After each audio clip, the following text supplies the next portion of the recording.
मेरे लोगों को दिलासा दे। बहुत ही अच्छा टॉपिक हमारे लिए इस पूरे त्रिमास में आया हुआ है और आज पार्ट 9 है। और आज जिस विषय पे हम अध्ययन करने जाएंगे उसका शीर्षक है सेवा करना और बचाना। इसी हेडिंग के साथ, इसी शीर्षक के साथ आप सभी दर्शकों का मैं स्वागत करना चाहती हूँ आज के हमारे सब स्कूल पाठ के अध्ययन में। साथ ही साथ आज हमारे गेस्ट हैं पास्टर आर भारती और पास्टर फ्रैंकलिन। मैं आप दोनों का भी तहे दिल से वेलकम करना चाहती हूँ, स्वागत करना चाहती हूँ आज के हमारे सब स्कूल पाठ के अध्ययन में। खुदा बाप को मैं इस बात के लिए धन्यवाद देती हूँ कि उसने हमें बहुत आशीषें दी है और जिसके शायद हम योग्य भी नहीं हैं। आइए हम हर बार परमेश्वर को इस बात के लिए धन्यवाद दें। इससे पहले कि हम आज के सब स्कूल पाठ के अध्ययन में आगे बढ़ें, मैं रिक्वेस्ट करना चाहूँगी पास्टर आर भारती से दुआ में हमारी अगुवाई करें। आइए दुआ करें। परम पिता परमेश्वर, इस दुनिया के सृष्टिकर्ता, हमारे मालिक, हमारे परमेश्वर, हम तेरे पास आते हैं और अपने आप को तेरे हाथों में समर्पित करते हैं कि प्रभु तू हमें अपनी महिमा के लिए इस्तेमाल करके हमारे जीवन के द्वारा हमारा तेरे वचन को दूसरों के साथ बांटने से परमेश्वर दूसरों को आशीष मिल सके। परमेश्वर दुआ करते हैं अपने तमाम श्रोताओं के लिए कि परमेश्वर तू उनके भी साथ हो, उनको भी आशीष दे। समझ और बुद्धि हम में से हर एक को परमेश्वर तेरी तरफ से मिले कि हम तेरे वचन को समझ सकें और तेरी ताकत से उसे अपने जीवन में इस्तेमाल कर सकें, जिससे कि हमारा जीवन परमेश्वर एक दूसरे के लिए आशीष का जीवन बन सके। हम तमाम की अगुवाई कर मसीह यीशु के नाम में मांगते हैं, आमीन। आज हमारा पार्ट 9 है सेवा करना और बचाना। इस विषय पर आज हम चर्चा करेंगे। याद वचन के लिए आप अपनी बाइबल मेरे साथ खोल सकते हैं। यशायाह नबी की पुस्तक, उसका 42वां अध्याय और उसका पहला पद। मेरे दास को देखो जिसे मैं संभाले हूँ, मेरे चुने हुए को जिससे मेरा जी प्रसन्न है। मैंने उस पर अपना आत्मा रखा है, वह जाति जाति के लिए न्याय प्रकट करेगा। परमेश्वर अपने पढ़े वचन पर आशीष दे। प्रिय दर्शकों, हम में से बहुतों को ऐसा लगता है कि धरती पर मसीह के जीवनों के दृश्यों को देखना, उसके आगे बढ़ना, जहाँ वो प्रभु यीशु मसीह घूमे थे, उस झील को निहारना जिसके किनारे वो सीखना पसंद करते थे, हमें ये सब करने में बहुत अच्छा लगता है। लेकिन हमें न नासरत जाने की ज़रूरत है, न कफरनहूम जाने की ज़रूरत है और न बैतनी जाने की ज़रूरत है, क्योंकि हम प्रभु का सुसमाचार अपने घरों से, अपने रिश्तेदारों से, अपने आसपास के लोगों से ही शुरू करना चाहिए, ताकि हम अपने घरों के आसपास से, अपने घरों से, अपने आसपास से, अपने पड़ोस से यदि सुसमाचार सुनाना शुरू करेंगे तो वो सुसमाचार उनके द्वारा बहुत सारे लोगों को, दूर दूर के लोगों को फैलाया जा सकता है। आइए आज हम अपने सब स्कूल पाठ के अध्ययन में आगे बढ़ें और रविवार के पाठ में जाएंगे। और रविवार के पाठ को ध्यान पे रखते हुए, जो कि दास और राष्ट्र जिसका शीर्षक है, और यहाँ पे यशायाह नबी की पुस्तक, उसका 41वां अध्याय और उसके 8 पद में मैं परमेश्वर मेरे दास इस्राएल की बात करता है, और 42:1 में वह मेरे दास का परिचय देता है। पास्टर फ्रैंकलिन, मैं आपसे जानना चाहती हूँ इस अध्याय के अनुसार यहाँ पे यह दास कौन है? अगर हम यशायाह 41 और 8 में पढ़ेंगे और यशायाह 42:1 में पढ़ेंगे तो यहाँ पर जैसे कि मिसेस एलिस आपने कहा है कि यहाँ पर 2 शब्दों का जो है वो प्रयोग किया गया है। और यशायाह 41:8 में लिखता है कि मेरा दास इज़राइल की बात करता है, और दूसरा जो है यशायाह 42:1 में वो मेरे दास का परिचय जो है वो देता है। हम देखते हैं कि दोनों आयतों में जो है एक बात हमें समझ में आती है, और वो ये है कि एक दास जो है जो कि इज़राइल या याकूब को जो है वो के राष्ट्र के रूप में उसको जो है वो संबोधित करता है। पर हम देखते हैं कि जो दूसरे दास की यहाँ पर बात हो रही है उसके बारे में जो है या ना तो उसके नाम का उल्लेख यहाँ पर हो रहा है और ना ही उस दास के बारे में जो है कुछ बताया जा रहा है। पर हम यहाँ पर बड़े आसानी से समझ सकते हैं कि पहला जो शब्द है जो कि इज़राइल है, याकूब है, वो तो जो है एक व्यक्ति के बारे में जो है वो बात हो रही है, एक राष्ट्र के बारे में अगर आप आगे जाकर देखें तो उसके बारे में बात हो रही है। पर जो दूसरा व्यक्ति है और ये व्यक्ति ही है और जिसके बारे में हम देखते हैं कि अगर आगे को पढ़ेंगे तो यहाँ पर जो है अगर हम अपनी बाइबल खोलें 41वां अध्याय, यशायाह 41वां अध्याय की 8 से 10 आयत में, तो हमें जो है ये पता लगेगा कि ये दूसरा व्यक्ति जो है, ये दूसरा दास जो है वो कौन है। मैं आपके सामने यशायाह 41वां अध्याय और उसके 10 आयत से लेकर 8 आयत से लेकर 10 आयत तक पढ़ूंगा, और मैं चाहता हूं कि आप बड़ी ध्यान से इसको सुने। तो यहाँ पर हमें ये पता लगेगा कि ये जो दूसरा दास जो है वो कौन है। हमने पहले दास के बारे में समझ लिया है, पहला दास जो है वो इज़राइल है, याकूब है, पर ये दूसरा दास जो है वो कौन है। 8वें पद में लिखता है, हे मेरे दास इज़राइल, हे मेरे चुने हुए याकूब, के हे मेरे मित्र अब्राहम के वंश, तू जिसे मैंने पृथ्वी के दूर दूर देशों से लिया और पृथ्वी की छोर से बुलाकर ये कहा, तू मेरा दास है, मैंने तुझे चुना है और तजा नहीं।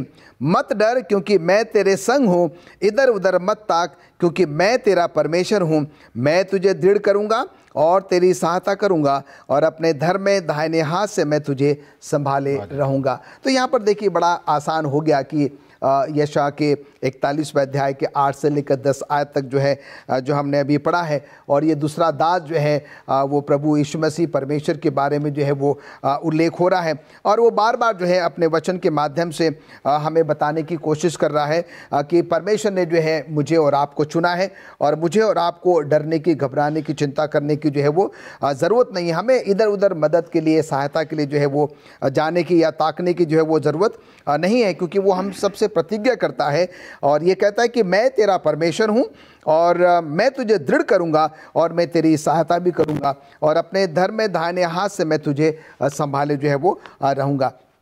तो मिसेस एलिस, जो प्रश्न आपने किया था कि भाई पहला जो दास है या जो सेवक है, हमने यहाँ पर देखा है कि वो तो जो है जो इज़राइल और याकूब के राष्ट्र के बारे में बात हो रही है, और जो दूसरा दास जिसके बारे में हमने अभी आपको पढ़ के बताया है, और वो जो है परमेश्वर प्रभु यीशु मसीह के बारे में वर्णित करता है, और जो हमसे ये वायदा करता है कि मुझे और आपको डरने की, घबराने की, परेशान होने की जो है वो ज़रूरत नहीं है। क्यों? क्योंकि वो हमारे साथ था, हमारे साथ है, और आने वाले भविष्य में भी जो वो हमारे साथ रहेगा। जैसा हमने अभी पास्टर फ्रैंकलिन ने बताया कि जो पहला दास है वो एक व्यक्तिगत आदमी था, लेकिन परमेश्वर ने उसको चुना और उसका नाम जो है इस्राएल रखा जी। और उसी व्यक्ति के परिवार से जो इस्राएल राष्ट्र था उसकी जो है वो स्थापना हुई, और उस राष्ट्र को परमेश्वर ने अपने दास के रूप में चुना कि ये राष्ट्र मेरे देवदास के रूप में काम करेगा, मेरे शुभ संदेश को लोगों के पास लेकर के जाएगा। थैंक यू पास्टर फ्रैंकलिन, आपके बहुत अच्छे विचारों के लिए। आइए हम सोमवार के पाठ पे चलते हैं, जिसका शीर्षक है अनाम व्यक्तिगत दास। पास्टर भारती, यशायाह 42 इस पाठ में यशायाह 42 1 से 7 के ऊपर चर्चा किया गया है, और यशायाह 42 1 से 7 के दास की पहचान नया नियम कैसे करता है? ये हम तमाम के लिए, हमारे दर्शकों के लिए अच्छा सीखने के लिए है यहाँ पर कि जो पुराना नियम है उसको हम जब पढ़ते हैं तो बिना उसको समझने के लिए हमें नए नियम को भी पढ़ने की ज़रूरत है। तो पुराना नियम जो है वो एक छाया के रूप में हमें जो दिखाया गया है, क्योंकि छाया में हम पूरी तरह से नहीं पहचान सकते कि ये किस व्यक्ति की छाया है, लेकिन जब हम नए नियम की रोशनी में पुराने नियम को पढ़ते हैं तो हम बेहतर तरीके से उसको हम समझ पाते हैं। और जो मत्ती का लिखने वाला मत्थियास है, वो जब अपनी इस किताब को लिखता है तो उसको परमेश्वर की तरफ से जो है ये समझाया गया कि जिसका जिक्र यशायाह की किताब उसके 42 अध्याय की 1 से 7 आयत में है, वो कौन सा दास है। और उस अध्याय का यहाँ मत्ती की किताब उसके 12 अध्याय में 15 से लेकर के 21 आयत तक से उस यशायाह की किताब को यहाँ पर कोट किया गया है, ये मत्ती के द्वारा, क्योंकि उसको परमेश्वर की तरफ से यह हिदायत हुई पवित्र आत्मा की तरफ से कि जिसका जिक्र यशायाह की किताब उसके 42 अध्याय की 1 से 7 आयत में किया गया है वो कौन है। और उसको नहीं, उसने मत्ती ने यहाँ पर कोट करके जो है उसको दुनिया के लोगों को समझाने की जो है यहाँ पर कोशिश की कि वो खुदामद यीशु मसीह है। उसने जो है दोनों आयतों की यहाँ पर तुलना की, और तुलना करके जो उसने पाया कि जो यीशु मसीह की सेवकाई है वो यशायाह 42 के दास को जो यहाँ पर दिखाती है कि यीशु मसीह का जीवन जो है उन आयतों से बिल्कुल मेल खाता है जो यशायाह में जो है लिखा गया है कि यीशु ने लोगों की पीड़ाओं को जो है, लोगों की मुसीबतों को, परेशानियों को यीशु मसीह ने इस दुनिया में आकर के उनको उन परेशानियों से मुक्त किया। लोगों को अंधेरे से उजाले में लाने का यीशु मसीह ने रास्ता दिखाया और दुष्ट आत्माओं को लोगों के जीवन से जो है उसने निकाला। तो हम जब यीशु मसीह के जीवन को देखते हैं और उसको देख करके हम यशायाह की किताब उसका 42 अध्याय 1 से 7 तक पढ़ते हैं तो हमें पूरी तरह से ये स्पष्ट हो जाता है कि ये यीशु मसीह के ऊपर जो है लिखी गई हैं।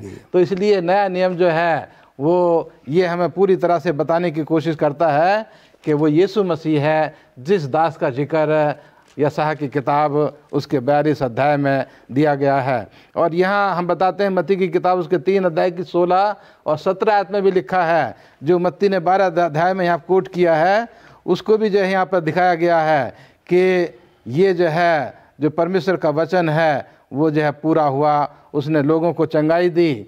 और हम जानते हैं कि जब यीशु मसीह का बपतिस्मा हुआ तो पवित्र आत्मा कबूतर की नाई उसके ऊपर जो है उतरी और स्वर्ग से आवाज़ आई कि ये मेरा प्रिय पुत्र है जिससे मैं प्रसन्न हूँ, जिसका थोड़ा सा छाया के रूप में हवाला यशायाह की किताब में जो है वो दिया गया है। तो हम पूरी तरह से यहाँ कह सकते हैं कि जो यशायाह ने लिखा वो यीशु मसीह के बारे में लिखा, जिसका जिक्र हम मत्ती, मरकुस, लूक और इंजील और उसके बाद की किताबों में भी हम लोग जो हैं वो पाते हैं। धन्यवाद देना चाहती हूँ पास्टर भारती आपके अच्छे विचारों के लिए। आइए हम मंगलवार के पाठ पे चलते हैं और जिसका शीर्षक है फारसी मसीहा। फारसी मसीहा पास्टर फ्रैंकलिन, मैं आपसे जानना चाहती हूँ कि इस यशायाह 44 के अनुसार कौन सी आश्चर्यजनक, इस यशायाह 44 में कौन सी आश्चर्यजनक भविष्यवाणी दिखाई देती है? अगर हम यशायाह 44 को पढ़ें तो हम यहाँ पर देखते हैं कि यहाँ पर प्रभु परमेश्वर, एक ही मात्र परमेश्वर के बारे में जो है वो बात कही जा रही है। और हम सब जानते हैं कि जो यशायाह भविष्यवक्ता की जो सेवकाई का जो कार्यकाल था वो 745 ईसा पूर्व से लेकर जो है वो 685 ईसा पूर्व तक था। और उसके बाद आप अगर थोड़ा सा नीचे आएँ, अगर आप उसके यशायाह 45वें अध्याय में अगर आप जाएं तो वहाँ पर हम देखते हैं कि परमेश्वर जो है कुतरू राजा की क्या करता है, वो नियुक्ति करता है। उसके बारे में यहाँ पर जो है वो उल्लेख है। आप अगर यशायाह 45 के पहले पद में अगर यहाँ पर पढ़ेंगे तो यहाँ पर जो है एक अभिषिक्त शब्द का जो है वो प्रयोग किया गया। और आगे अगर हम इसको जाके उसको परिभाषित अगर हम करते हैं तो वो शब्द जो है वो मसीहा को जो है वो दर्शाता है। और हम यहाँ पर देखते हैं कि पुराने ज़माने में जो है, पुराने नियम में आप अगर जाएं तो ये अभिषेक शब्द जो है या तो महायाजक के लिए या अभिषिक्त इज़राइल के किसी राजा के लिए जो है वो प्रयोग जो है वो किया जाता था। हम यहाँ देखते हैं कि यशायाह के दृष्टिकोण से जो है कुस्रू जो है एक भावी राजा था और जिसे परमेश्वर ने क्या किया था, अपने लोगों के छुटकारे के लिए जो है वो उसको चुना था। और हम यहाँ पर देखते हैं कि अगर हम 44वें अध्याय को अगर हम पढ़ें तो यहाँ पर देखिए 2-3 आयतें मैं आपके सामने पढ़ता हूँ और यहाँ पर हमें जो है इस समझ में आ जाएगा कि परमेश्वर जो है हमें यहाँ पर क्या कहना चाहता है। वो जो मसीहा शब्द का जो प्रयोग किया गया था वो किसको जो है वो संबोधित करता है। लिखता है कि परंतु अब हे मेरे दास याकूब, हे मेरे चुने हुए इज़राइल, सुन ले, तेरा कर्ता यहोवा जो तुझे गर्भ ही से बनाता आया और तेरी सहायता करेगा, वो यूं कहता है, हे मेरे दास याकूब, हे मेरे चुने हुए यशूरून, मत डर, क्योंकि मैं प्यासी भूमि पर जल और सूखी भूमि पर धारे बहाऊंगा।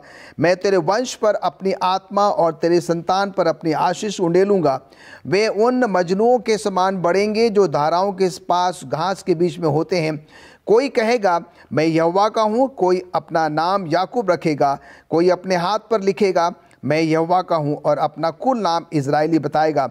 यहोवा जो इज़राइल का राजा है, अर्थात सेनाओं का यहोवा जो उसका छुड़ाने वाला है, वह यूं कहता है, मैं सबसे पहला हूं और मैं ही अंत तक रहूँगा, मुझे छोड़ कोई परमेश्वर है ही नहीं। तब मैंने प्राचीन काल से मनुष्य को ठहराया, तब से कौन हुआ जो मेरे समान उसको प्रचार करे या बताए या मेरे लिए रचे अथवा होने वाली बातें पहले ही से प्रकट करे। मत डरो और न भयभीत हो। क्या मैंने प्राचीन काल ही से ये बातें तुम्हें नहीं सुनाई और तुम पर प्रकट नहीं की? तुम मेरे साक्षी हो। क्या मुझे छोड़ कोई और परमेश्वर है? नहीं, मुझे छोड़ कोई चट्टान नहीं, मैं किसी और को नहीं जानता। तो कहने का मतलब यहाँ पर यह है, ये पूरा अध्याय जो है वो परमेश्वर के उस विशेषता को जो है वो दर्शाता है।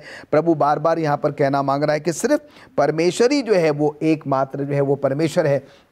चंद आयतें मैंने जो आपके सामने पढ़ी हैं और ये बात हमें क्या करती है, ये साबित कर देती है कि हमारा परमेश्वर जो है सिर्फ एकमात्र परमेश्वर है जिसने ये सब कुछ बनाया है, और उसके सामने जो है वो कोई और प्रभु परमेश्वर जो है वो बिल्कुल भी मैडम नहीं हो सकता है। धन्यवाद देना चाहती हूँ पास्टर फ्रैंकलिन आपके अच्छे विचारों के लिए। और आइए हम बुधवार के पाठ पे चलते हैं और जिसका शीर्षक है पहले से आशा। पास्टर भारती बुधवार के पाठ को ध्यान पे रखते हुए लय व्यवस्था 26:42 से 45 में क्या आशा पाई गई है? यहाँ जो है जिस किताब का और जिस आयत का, जिस अध्याय का यहाँ पर आपने जिक्र किया, और उसकी रोशनी में हम जब यशायाह उसका 40 और 41, 42 अध्याय जब पढ़ते हैं तो उससे जो है वो मेल खाती है। और यहाँ जो है एक बड़ी उम्मीद की, एक बड़ी आशा की यहाँ पर जो जिक्र किया गया है। और यहाँ जो है मैं केवल लय व्यवस्था की किताब उसकी 40 आयत और उसके बाद उसकी केवल 45 आयत समय का ख्याल रखते हुए पढ़ना चाहूँगा अपने तमाम दर्शकों के लिए। लिखा, पर यदि वे अपने और अपने पितरों के अधर्म को मान लेंगे, अर्थात उस विश्वासघात को जो वो मेरा करेंगे, और यह भी मान लेंगे कि हम यहोवा का विरुद्ध चले हैं।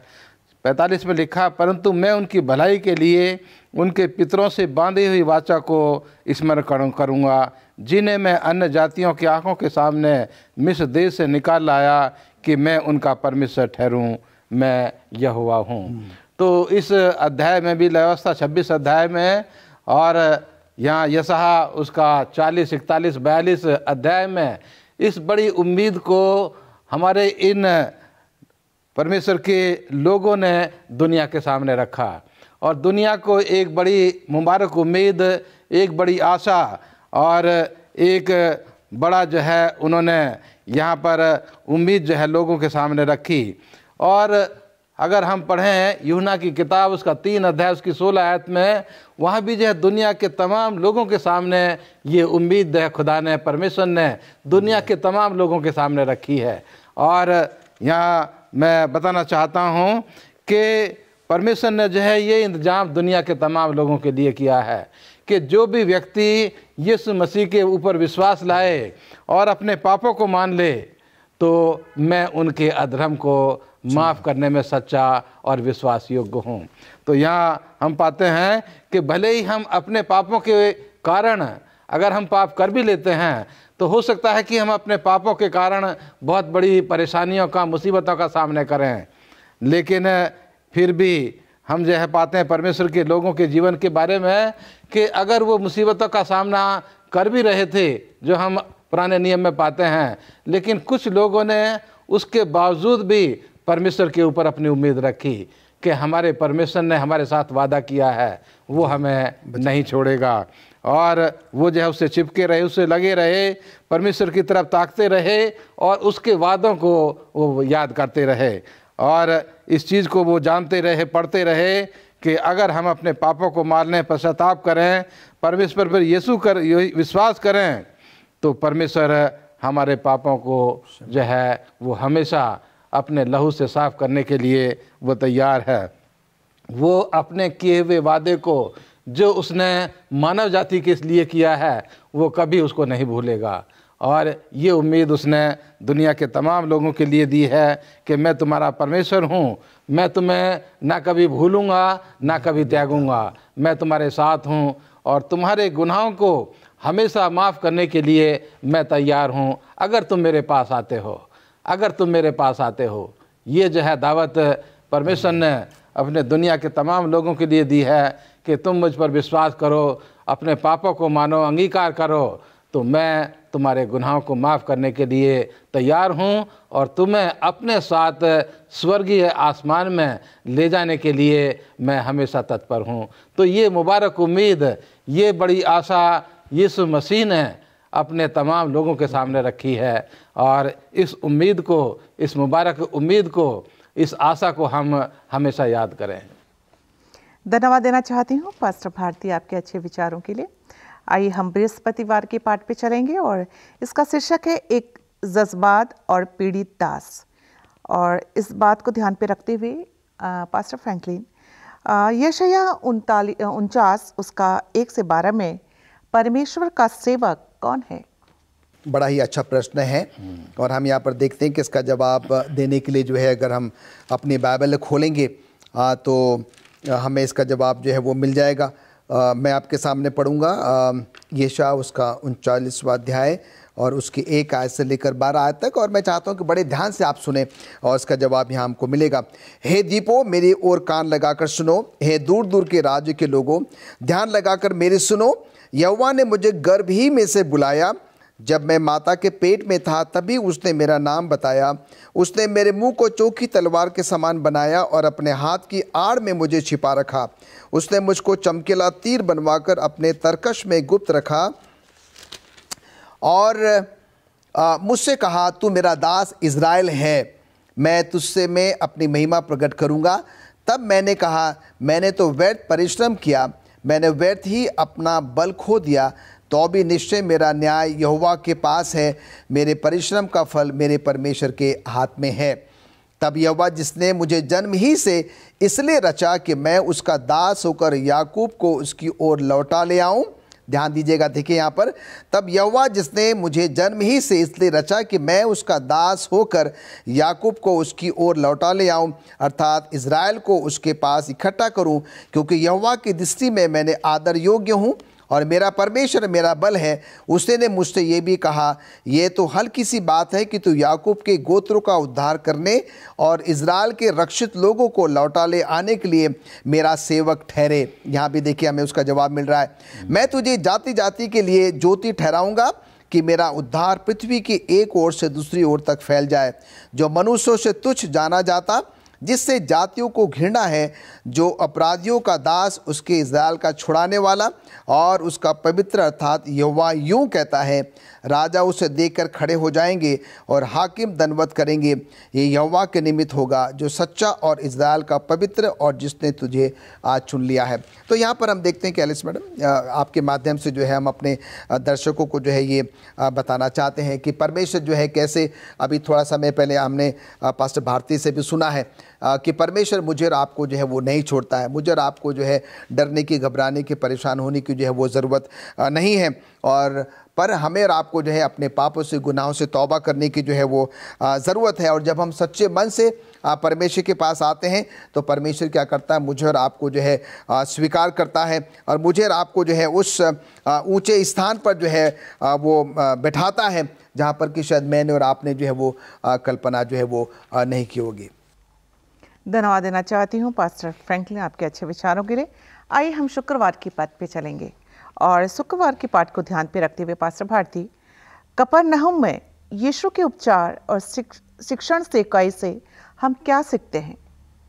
ये आपने जो है सवाल किया कि यीशु मसीह ने जो अपनी सेवकाई कफरनहूम के क्षेत्र में की, उससे हम क्या सीखते हैं, या अगर हम एक साधारण शब्दों में इसको लें तो जो सेवा यीशु मसीह ने कफरनहूम में नहीं बल्कि इस दुनिया में जो उसने सेवा की, हम उसकी सेवा से जो है वो क्या सीख सकते हैं।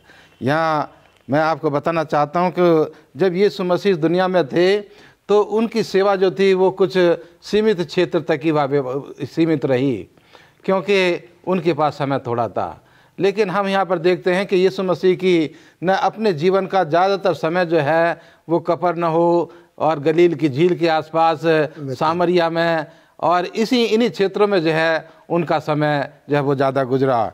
यहाँ मरकुस की किताब और इसके पहले अध्याय की 21 आयत में भी हम पाते हैं कि जब वे कफरनहूम में आए और वह तुरंत सब्त के दिन आराधना में जाकर उपदेश करने लगा, और लोग उसके उपदेश से चकित हुए, क्योंकि वह उन्हें शास्त्रियों के समान नहीं परंतु अधिकारी के समान उपदेश देता था। उसी समय उनके आराधनालय में एक मनुष्य था जिसमें एक अशुद्ध आत्मा थी। उसने चिल्लाकर कहा, हे नासरी, मुझे तुझसे क्या काम, क्या तू हमें नष्ट करने आया है? मैं तुझे जानता हूँ, तो वो कौन है? परमेश्वर का पवित्र जन। यीशु ने उसे डांट कर कहा, चुप रह और यहाँ से निकल जा।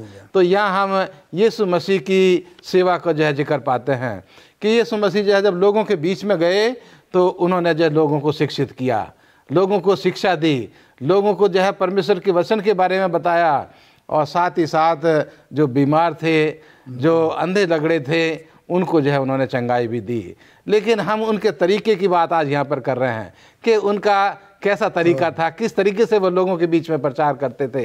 तो यहाँ पर थोड़ा सा हमें सीखने के लिए मिलता है कि यीशु मसीह जो हैं वो बहुत एक साधारण व्यक्ति की तरह जाकर के लोगों के बीच में लोगों को बड़े प्यार से जो है वो सिखाने की कोशिश करते थे। उनका व्यवहार जो था वो प्यार भरा था और वो लोगों के बीच में प्यार से जो है वो पेश आते थे। और उनके जीवन के द्वारा हम देखते हैं कि वो लोगों के साथ बहुत ही दयालु व्यवहार जो है वो पेश आते थे, और लोगों को जो है जो उनके गुनाह थे उनके लिए जो है हम देखते हैं कि लोग अपने पापों की वजह से कितनी बीमारियों में पड़े हुए थे। और यहाँ देखते हैं कि परमेश्वर जो है पाखंड का सामना वो निडरता के साथ करता है। वहाँ जब वो देखता है कि लोग अधर्म में फंसे हैं, अपना जीवन व्यतीत कर रहे हैं, तो निडरता के साथ उनका वो सामना करता है, उनको सिखाने की कोशिश करता है, और वो जो है उनके अधर्म की निंदा भी करता है कि आप लोग गलत हो। परमेश्वर का वचन जो है वो कहता है कि परमेश्वर का वचन तुम्हें सही रास्ते पर लाने के लिए एक रोशनी की तरह काम करेगा। और वो जो है मानवता के बीच में जाकर के बड़ी प्यार से, बड़े कोमल तरीके से, बड़े दयालु भरे शब्दों में जाकर के और लोगों के बीच में जाकर आदर और सम्मान के साथ उनको जो है वो सिखाने की कोशिश करते थे। और एक और ख़ास बात कि हर एक व्यक्ति की उनकी नज़रों में एक अमूल्य कीमत थी। एक बेशकीमती कीमत हर एक इंसान की उनके जीवन में थी, और वो चाहते थे कि हर एक व्यक्ति जो है वो बचाया जाए। और इसीलिए उन्होंने जो है कभी कोई भेदभाव नहीं किया कि नहीं ये छोटी जाति का है या ये बड़ी जाति का है। जो भी लोग उनके रास्ते में आए या जिन लोगों से भी उन्होंने मुलाकात करी, वो सबको जो है वो ठीक करने की कोशिश, सबको जो है वो प्यार करने की कोशिश यीशु मसीह ने अपने जीवन के द्वारा की। और मिसेज फ्रांसिस, मैं आपको बताना चाहता हूँ कि यीशु मसीह के पूरे जीवन को आप पढ़िए, कहीं पर भी आप ये नहीं पाएंगे कि यीशु मसीह ने कभी ये कहा हो कि नहीं नहीं, कोई व्यक्ति उनके पास आया है और वो कहे कि नहीं नहीं मेरे पास समय नहीं है, आप मेरे पास से चले जाओ। वो हमेशा लोगों का स्वागत करते थे और लोगों की परेशानियों को ठीक करने की वो हमेशा जो है उनकी कोशिश रहती थी। तो इसलिए लूका की किताब उसके 19 अध्याय की 10 आयत में लिखा है कि यीशु मसीह खोए हुओं को ढूंढने और उनको बचाने के लिए आया। यीशु मसीह ने अपने जीवन में अपनी सेवकाई लोगों के बीच में उनको ढूंढने के लिए, उनको बचाने के लिए अपना पूरा जीवन जो है उन्होंने मानवता के लिए दे दिया। धन्यवाद देना चाहती हूँ पास्टर भारती आपके अच्छे विचारों के लिए। और सचमुच प्रभु यीशु मसीह इस दुनिया में आया और हम सबों की सेवा टहल की। आइए हम इस बात को सीखें कि हम प्रभु यीशु मसीह का प्रचार कहाँ कहाँ तक करते हैं, हमारा व्यवहार क्या है। दीपक हम तेरे हैं प्रभु, हम ज्योति जलाएंगे, अंधियारे को करके दूर उजियाला लाएंगे। आइए हमें ज़रूरत है कि इस दुनिया से अंधियारे को दूर करके उजियाला लेकर आएं और हमेशा हम अपनी आँखें प्रभु यीशु मसीह के ऊपर लगाएं, क्योंकि हमारा प्रभु यीशु मसीह उद्धारकर्ता ईश्वर है। वो हमें बचाता है, हमें हर एक संकटों से छुड़ाता है। तो उम्मीद करती हूँ आज का सबक स्कूल हम सबों के लिए आशीष का कारण रहा होगा। और साथ ही साथ मैं इस बात के लिए धन्यवाद देती हूँ कि प्रभु ने हमें इतना अच्छा मौका दिया है कि हम सब मिलकर सबक स्कूल पाठ का अध्ययन कर सकते हैं। मैं धन्यवाद देती हूँ पास्टर आर भारती और पास्टर फ्रैंकलिन का। मैं आपने अपने कीमती समय लेकर हमारे दर्शकों तक अपने विचारों को पहुंचाया है। प्रभु हम सबको आशीष और बरकत दे। और इससे पहले कि हम आज के सबक स्कूल पाठ के अध्ययन को ख़त्म करें, मैं रिक्वेस्ट करूंगी पास्टर फ्रैंकलिन से कि वो दुआ में हमारी अगुवाई करें। आइए प्रार्थना करें। शुक्रगुजार हैं स्वर्गीय पिता परमेश्वर आज के अच्छे सबक स्कूल पाठ के लिए। प्रभु धन्यवादित है कि आज आपने हमें फिर एक बार ये सीखने का मौका दिया है कि जब आपका बेटा यीशु मसीह इस दुनिया में था, उन्होंने जो सेवा टहल करिए। और ये काम प्रभु आज हमारे कांधों पर सौंपा गया है कि हम प्रभु यीशु मसीह के उन पथ चिन्हों पर स्वयं चले, अपने परिवारों को और अन्य लोगों को प्रभु चलाएं, जिससे कि जब लोग हमारे जीवन को देखें, हमारे जीवन के द्वारा प्रभु उनको आशीष मिले और बहुत सारे लोग आपके घर में लाए जा सकें। प्रभु एक बार फिर आज के सबूत कुल पाठ के लिए हम आपका धन्यवाद देते हैं। धन्यवाद देते हैं कि आपने अपनी उपस्थिति का हमें एहसास दिलाया कि प्रभु आज आप हमारे साथ रहें, हम सबके साथ हो, हम सबके पाप और गुनाहों का प्रभु आप माफ़ करें। प्रभु यीशु मसीह के नाम से मांगते हैं, आमीन। आमीन आमीन।